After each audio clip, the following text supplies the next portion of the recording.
Welcome to the Humble Servant Podcast with Eric Velez. This is the show where we help men and women in public service transition to a career in the private sector. Now here's your host, Eric Velez.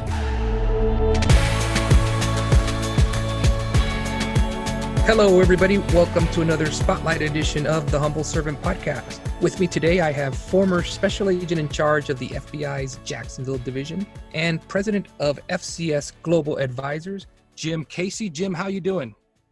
Great. Thanks, Eric. I'll let you get into a lot more detail as you go in through with your story, but I did want to point out, 24 years of distinguished service in the FBI. I know you got to be super proud of that. I am, and it was a great career, and I, so honored to have served for those years. People ask me often, hey, do you miss it? Sometimes I do, but really, I tell them I'm really glad I served, and now I'm really glad I'm doing this. Yeah, no, I feel the same way, and so what we want to do today, Jim, is basically provide our listeners who are also public servants who are going to be following in your path and my path and the path of many others, and throughout your story, just gain some really good advice and some guidance for them. And so why don't we start off with you just giving us a glimpse of what it was like for you, as you were nearing retirement up to this point where now you're the president of FCS Global Advisors. Sure. So, I had a total of 32 years in law enforcement. I was a local police officer for a number of years first. I was a diplomatic security agent for about 2 years before I came in the Bureau. That was really where I wanted to be and was fortunate enough to get picked up there. And then, I had almost 25 years with the Bureau and many different assignments in several different cities. And one of the things that I remembered toward the end of my career, guys that I knew that had left told me, Jim, the first thing you do when you leave the FBI probably won't be the last thing you will do. So don't try and look for that perfect job. Just try and, find a space, see how it goes, and things will happen. And, that's really what's happened to me. If you count this current position I'm in as the president of an investigative and a consulting firm, it's literally my fourth or fifth job, depending on how you count them. And so the interesting thing for me is that it's been in a variety of different things. Very small businesses where I was almost a one-man operation, mid-sized companies. My last assignment where I was with kind of the sister company of this FCS Global Advisors, which is FCS Security, which is basically a man guarding operation with about a total of 2,500 employees. And then I was also in a much bigger company, a 35,000 person company, as the vice president for asset protection. It was a retail company, Steinmart, that many people might know of. So I had a really wide variety of different experiences, and I've learned so much about a transition from being a government employee, a law enforcement officer, to the private sector. Yeah, no, that's fascinating. In fact, that's really one of the many reasons that I wanted to invite you on the show is because you've had these different types of opportunities as you left the FBI. What were some of the factors that came into play when you were deciding, like, is this the right time for me to retire? Some folks are in that stage where they think maybe I'll spend additional years of service. What were some of the things that you took into account?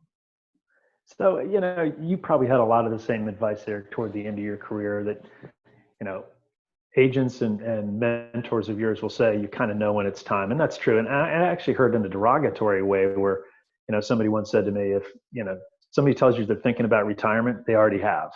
And so, I just kind of got toward that point in my career where I knew I wanted to do a little something different. We're very fortunate that we can leave fairly early as opposed to people who are in other professions. And I think there's a good reason for that. There's only so many 24-hour days you can pull, and being able to stay up and work 24 hours at a time or work a night shift for any period of time is a lot different when you're in your middle 50s than it is when you're in your early 20s. And boy, we sure felt that. So there really just was that tug that it was time to do something a little different. And then, as fate would have it, there was a former SAC in Jacksonville, actually been a former SAC in two other divisions as well, who was he was the director of security for the PGA Tour, the Professional Golf Association. And he came to me really 2 years before I made the decision and asked me if I wanted to be part of his operation. He had a number of former FBI agents working for him, traveling around the country doing security for the PGA Tour. And so I had about 2 years to think about that. It was really a part-time assignment. I did it about 13 weeks a year, but it's all travel. It wasn't hard. but you are on the road sometimes for 2 weeks at a time, working 7 days in a row from sun up to sundown, as long as the guys are out on the course. And so I had that 2-year kind of run up, and I thought about it, and then eventually thought, you know what, I'm going to kind of put that opportunity together with the opportunity to work for myself and start my own investigative firm. And I did that. And I did that for about 2 years until I got kind of recruited into this other operation. I really had no intention of leaving that gig. I really liked it. But the Steinmart Incorporated thing came along. That was another mentor at SAC I'd worked for in Detroit, who was the senior vice president at this company. He was getting ready to retire. He really wanted another FBI guy to follow in his footsteps. And he recruited me to do the job. And I mean, I'm glad I did. It was a great job, had great benefits, and I learned a lot about business. Instead of learning on my own, I sort of learned at that, mid-sized to big company level, and that was exciting too. Yeah, and it's interesting because you're touching on something that we've highlighted in a couple of other episodes, and really that's that power of that network that you have, and how important it is to have that network, and how all these folks who you've worked with in the past, come forward in a way that they can help you. I want to get a little bit more tactical now, and this is really just to kind of provide some tips on what you did, and maybe others can pick up on some of this. But when you started writing that resume, when did you actually start, like, okay, now it's time for me to get a resume going? And did you hire somebody to do that for you? Tell us a little bit about that. Yeah, so I probably had an active resume sort of going and evolving for the last 5 years of my career. And I'm sure many folks in our position do. And if they don't, they really should, because that will evolve. And I didn't hire anybody to do it. I did send it around to people. And you know who those guys are, guys and gals that are, 2 to 3 to 5 years ahead of you in their careers, maybe in their age, that have gone on to, make the successful transition. And you really need to keep in touch with those folks. If they were mentors of yours, they still will be. They will never take, umbrage with the fact that you're reaching out. You're not trying to take advantage of their friendship. You're taking advantage of their mentorship. And so that's what I did. And so I really had that resume going. Although, for me, Eric, at the end of the day, that never really factored into my decision as to when to leave or how to leave, because I had that, part-time opportunity with the PGA Tour combined with my, really wanting to start a business myself. And so that didn't require a resume. But really, anybody, I'd say within 5 years of striking distance ought to really have one going, because you give yourself time to tune it up and circulate it around. Yeah, no, that's a great point. Yeah, definitely something to be thinking about as you're going through your career, and you're doing things that later on will be things that you want highlighted in that resume, is to keep those files, to keep that going like a living document. So it's so much better that when you get to the point where you're starting to put pen to paper, I mean, you have something to turn back on that's really going to spark some really good ideas. Right. Hey, let's talk a little bit about marketing, like creating a brand for yourself, so to speak. How did you market yourself? One of the biggest challenges that we have as government employees or public servants is that, we're branded in a certain way, mostly positive. A lot of people really have a lot of high respect for what we did in our professions and what people are doing out there to serve. But at the same time, there's this sometimes perception that, okay, well, this is an FBI agent who leader who served in an organization that was very structured a certain way. I have doubts about their ability to come into this particular company. What did you do to kind of let people know that you were more than the leader that could lead only in a certain type of environment? Yeah, so that's a great question, because a lot of people would tell me either right before I left or when I first got out, the transition from what you're doing as an FBI agent or as an FBI executive doesn't lend itself to the private sector the way you think it does. We sort of have this notion that, leading people in an organization, a law enforcement organization, that if I can do that here, I can, go do it and I'll use IBM. No, I never worked for them and I'm not promoting them, but just as an example, it's a big company everybody knows.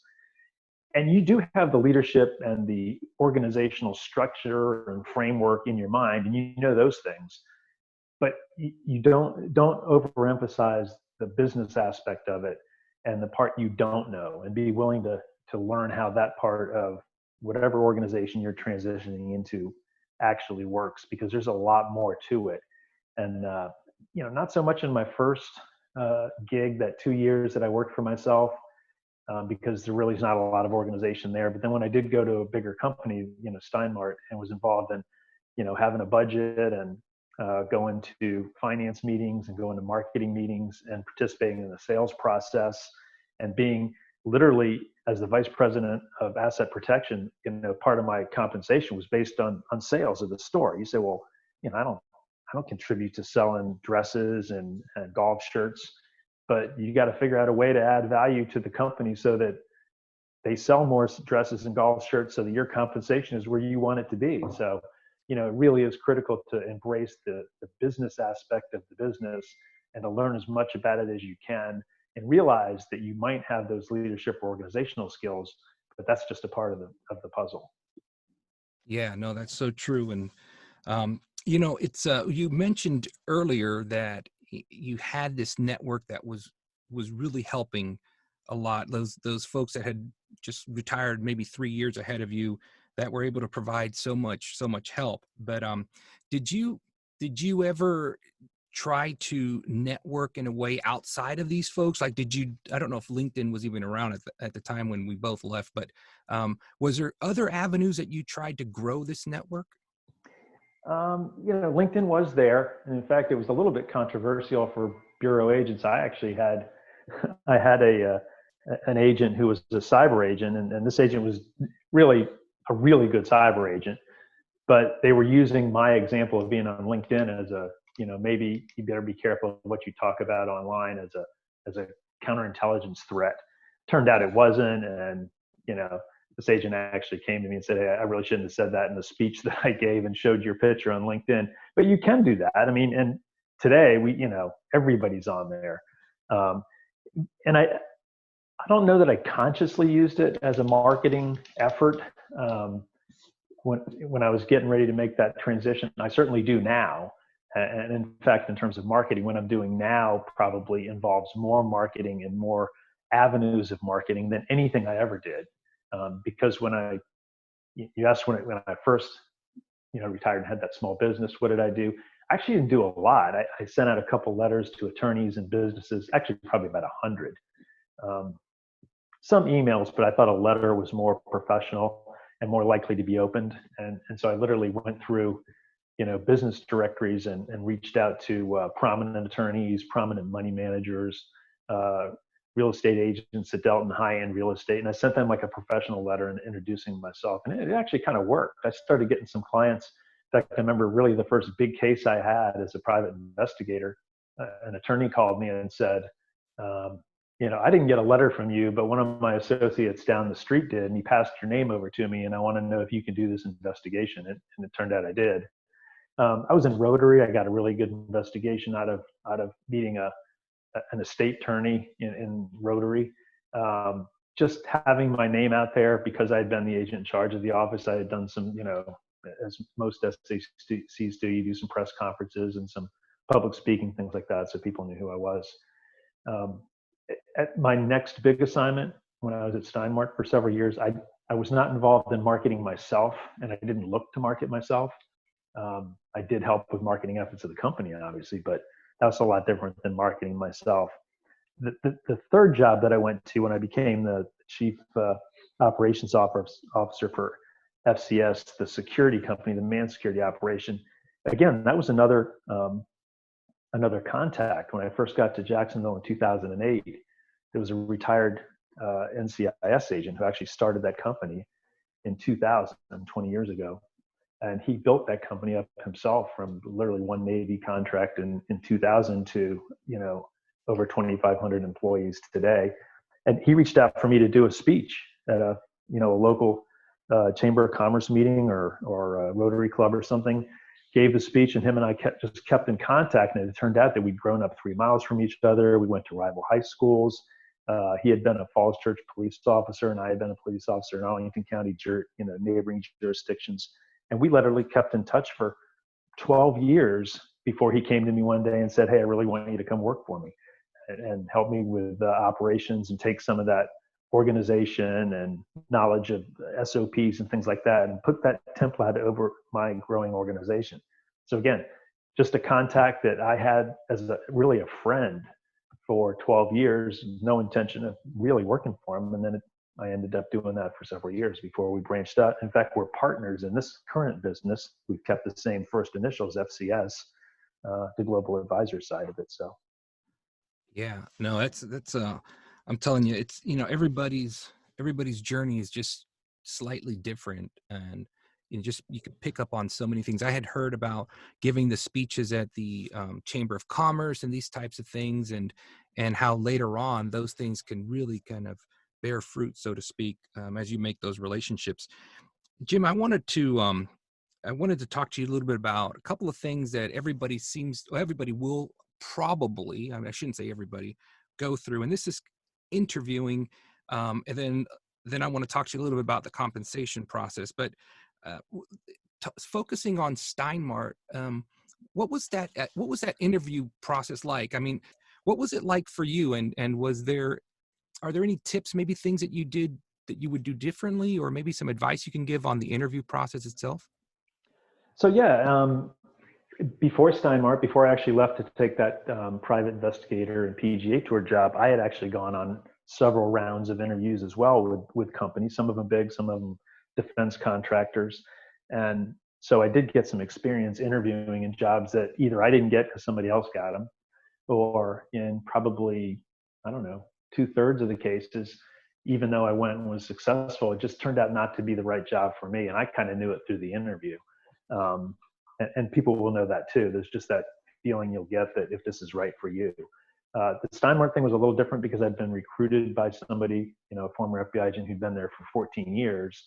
And the president of the company, the third generation president, Jay Stein, who the company was named after his grandfather, very, very appreciative and had a high degree of respect for law enforcement and FBI agents in particular. And so when that senior vice president came to me and said, I want you to kind of move into this round, it wasn't a done deal. I certainly had to go through one day of interviews with everybody in the company that was, sort of the C-suite, just to make sure I was the guy.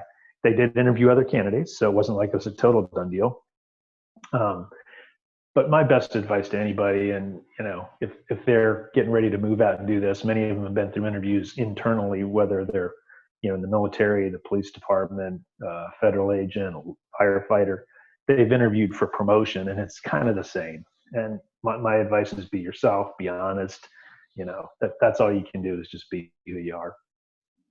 Yeah, no, I agree. And I also found I interviewed quite a few people when I was hiring, and then I went through the interview process myself. But I also remember, like, one of the most important things is the fact that because they have your resume, or because even, let's say, you're going through this process, and one of the people you're going to interview is with the public affairs person because they're on the C-suite, for example, and they're going to be interviewing anybody coming in this type of a role, because you're coming recommended by somebody, and they in the back of their mind already know that the technical skills are there, and it's an opportunity really to form a connection with them.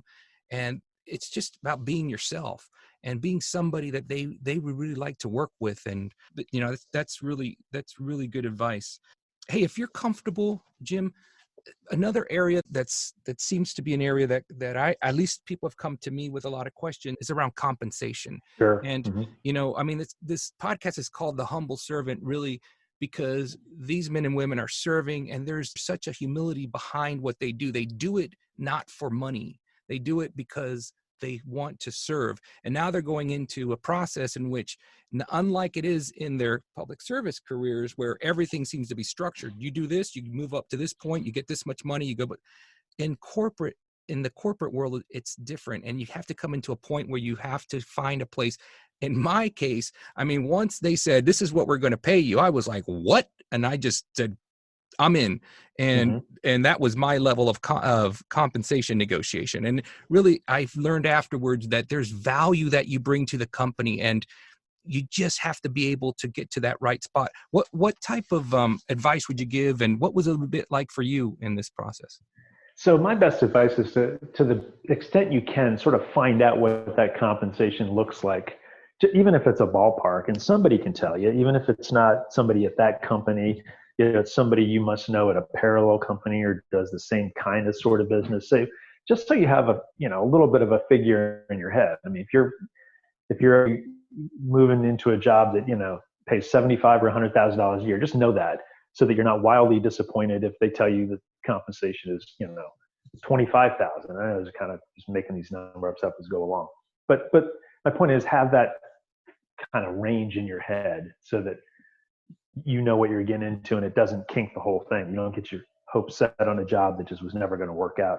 The second thing is, I've heard an old saying, and I don't know if it's true or not, but it sounds like it could be something, and it goes something like, whoever mentions money first loses. So if you go in and they ask you, what do you want to do this job, and you give them a figure, then you've already given them sort of the upper hand, that they know what you want and, have set the terms. Likewise, if you go in and say, hey, what's this pay? You're sort of virtue signaling to them that the most important thing in your head is what you're going to get paid rather than the job you're going to do. I'm not sure that bromide is 100% true, but I would keep it in the back of my mind and just let that negotiation sort of take place.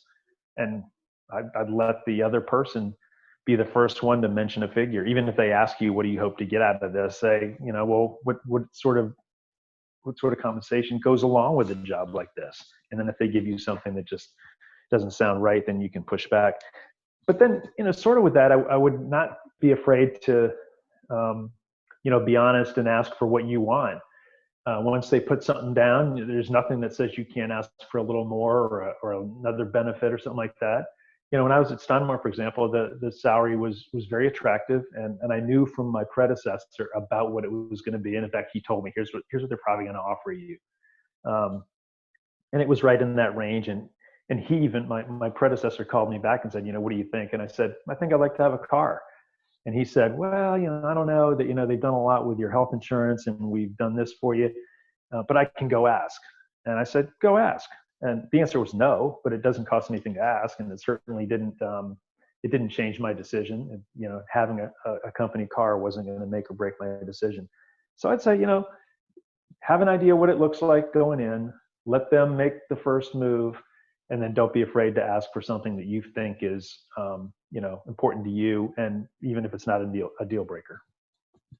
Yeah, man, that is some really good advice, especially like you said, just there's so many people you can ask, don't be shy. Man, hey, Jim, this has been really helpful. I can tell you there's some things in here that I wish I would have known as I was coming, because I was a few years behind. Me too. And I know that our listeners are really going to get a lot out of this. And, I want to thank you, because, you were one of the first to contact me and said, hey, Eric, if there's anything I can do to help. And you're just a stand-up guy. And so I want to thank you for being on the show. But before I let you go, are you open to, if anybody wants to get a hold of you, to maybe ask you any questions, how do they get a hold of you? Yeah, 100%. I'm open to anybody asking me any questions. And it's not a sales pitch. I'm not saying call me just to hire me or because there's something you think we need to do.